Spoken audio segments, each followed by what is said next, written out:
2024కు ఒక తీర్పు ఇచ్చింది దళిత క్రిస్టియన్లకు సంబంధించి. అవునండి. ఎస్సీ హోదా రద్దు అవుతుంది, అవును. ఎస్సీ ఎస్టీ అట్రాసిటీ కేసు వాళ్ళకు వర్తించదు. అవును.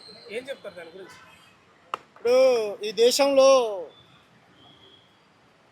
మనం అవుననుకున్నా కాదనుకున్నా మనందరికీ తెలుసు, పెద్ద ఎత్తున దేశవ్యాప్తంగా 2 తెలుగు రాష్ట్రాల్లో చర్చ జరుగుతున్నటువంటిది దళిత క్రైస్తవులకు ఎస్సీ హోదా వర్తిస్తుందా వర్తించదా అనేటువంటి టాపిక్ మీద.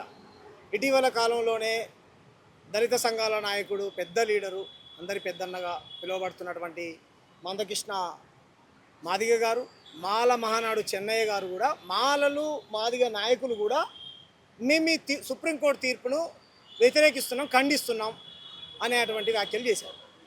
నేనేమంటున్నాను అంటే, ఈ దేశంలో నువ్వు ఏ మతంలోకి పోయినా నీకు కులం ఉండదు బ్రదర్. నేనేం చెప్తున్నానంటే, సింపుల్గా మీకు మాట చెప్తాను. వాళ్ళు ఏమంటున్నారంటే, కులం అనేటువంటిది హిందూ, జైన, సిక్కు మత పునాదుల మీద ఆధారపడి ఉన్నటువంటిది కదా. మీరు దళిత క్రైస్తవంలోకి పోతే క్రైస్తవంలో కులం లేదు కాబట్టి మీకు ఎలా ఎస్సీ హోదా వర్తిస్తుంది, అట్రాసిటీ చట్టం మీకు ఎట్లా వర్తిస్తుంది అంటున్నారు. మేమేమంటున్నామంటే, ఇటీవల కాలంలో మనం వందల వేల సంఘటనలు చూసాం. కారంచేడు, చుండూరు మీ అందరికీ తెలుసు. దాంట్లో వాళ్ళ పేర్లు జోసఫ్, యాకోబ్ అని ఉంటుంది. ఇటీవల కాలంలో తెలంగాణలోనే మరియమ్మ అనేటువంటి ఒక ల్యాకప్ డెత్ జరిగింది. ఆమె పేరేం పేరు? మరియమ్మ. దేవుణ్ణి మాత్రం యేసుప్రభుని నమ్ముకుంది, కానీ కుల వివక్షత గురైంది. మరి యేసుప్రభుని నమ్ముకున్న కుల వివక్షతకి ఎందుకు గురైంది? అక్కడ ఉన్నటువంటి ఫాస్టర్ కమ్మ ఆయన. ఆ మతంలో కూడా కమ్మలు, రెడ్లు, వెలమలు కింద ఉన్నటువంటి కులాలని దళితులుగానే చూస్తున్నారు కదా. బౌద్ధంలో కులం లేదని బాబాసాహెబ్ అంబేద్కర్ 5,000 మందితోని బౌద్ధంలోకి పోతే దాంట్లో కూడా బ్రాహ్మణులు చొరబడ్డారు. తర్వాత దళిత బౌద్ధులకు ఎస్సీ హోదా, బ్రాహ్మణ బౌద్ధులకు బ్రాహ్మణ హోదా కల్పించారు. జైనంలో కూడా కాన్సీరామ్ సార్ మనకు కనపడతాడు. సారీ, మన పంజాబ్లో సిక్కు మతంలో కూడా దళితులు లేకపోతే అప్పర్ కాస్ట్ అనేటువంటి ఇది ఉన్నది. అదేవిధంగా మేమేమంటున్నామంటే, దళిత క్రైస్తవులని దళితులుగానే గుర్తించండి. వాళ్ళు ఏ మతంలో ఉన్నా సరే వాళ్ళు కుల వివక్షతను ఎదుర్కొంటూ ఉన్నారు. జగన్మోహన్ రెడ్డి యేసుప్రభుని నమ్మినంత మాత్రాన ఆయన కుల గౌరవం పోవట్లే, ఆయన రెడ్డిగానే గౌరవిస్తున్నారు.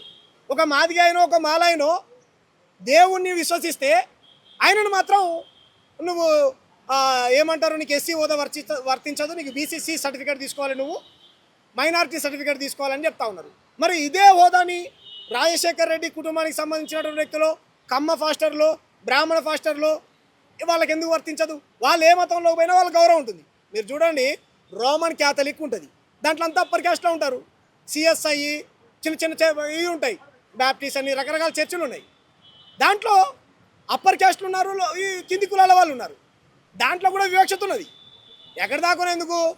మీరు పక్కనే ఉన్నటువంటి ఆంధ్రప్రదేశ్కి పోండి, మాలపేట, మాదిగపేట ఉంటుంది. మాదిగలకు సపరేట్ చర్చి, మాలలకు సపరేట్ చర్చి, రెడ్డిలకు సపరేట్ చర్చి. రెడ్డి చర్చిలోకి మాలైనని మాదిగైనని రానియడు.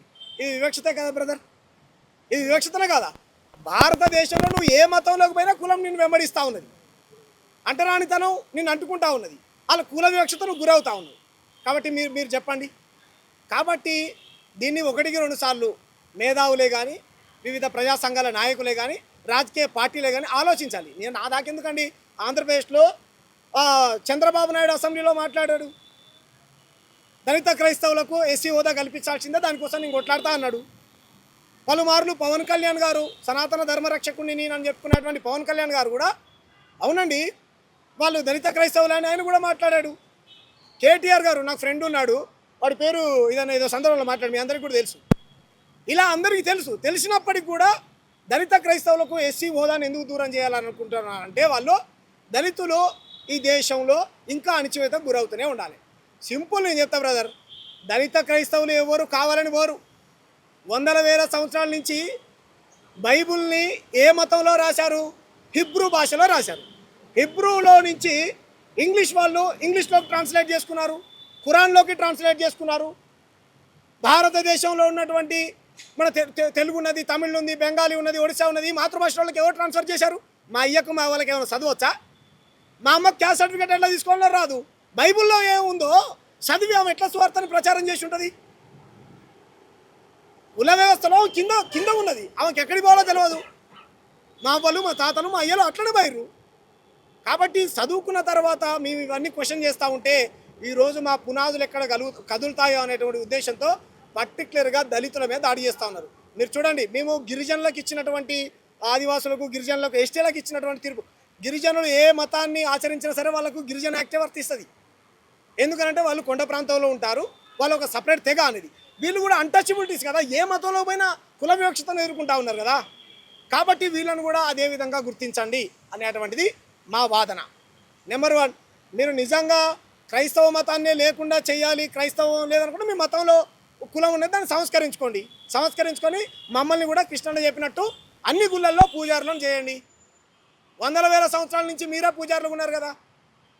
కులం లేదంటారు, ఎవడో బ్రిటిషర్స్ సూచించాడు. కులం లేకపోతే మన ఆదిశంకరాచార్యులు కాశ్మీర్ నుంచి కన్యాకుమారి దాకా దళిత గోవిందం అని చేసి దళితులను నెత్తిమేసుకున్నాడు లేడా?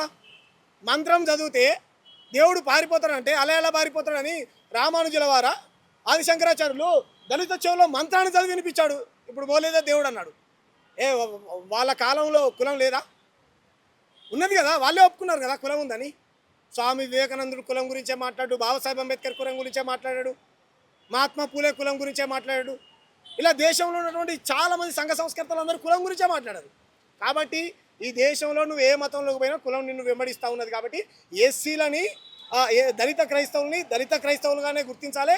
దళిత క్రైస్తవేతరులు ఎవరైతే ఉన్నారో, కమ్మలు, రెడ్లు, బ్రాహ్మణులు ఎవరైతే ఉన్నారో వాళ్ళకు మీరు ఏ హోదా ఇచ్చుకోవాలంటే ఆ హోదా ఇచ్చుకోండి, మా సంబంధం లేదు. ఎందుకంటే అన్టచబిలిటీ మా కులాలకు ఉన్నది. అది మేము చెప్పదలిచాం. సదరణ గురించి అమిత్ షా పార్లమెంట్లో మాట్లాడుతూ కామెంట్ కింద ఉంది.